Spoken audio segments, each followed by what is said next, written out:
Hey everyone, and welcome back to Diva Styles. In this video, I'm going to be giving you the measurements for the mini wine and liquor bottles that you can find.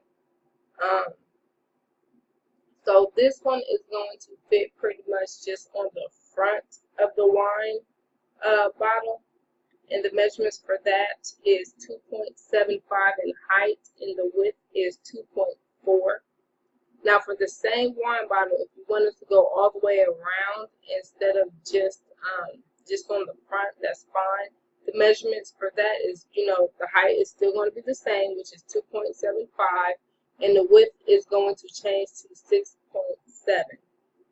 And that does allow you a little bit of give space on the back to actually wrap it over to where it's, like touching this side a little bit. And for the mini liquor bottles, my husband said he found it and picked it up, and it was $1. So these are the ones that are usually, $1 that you can find. The height is 1.8, and the width is 3.2.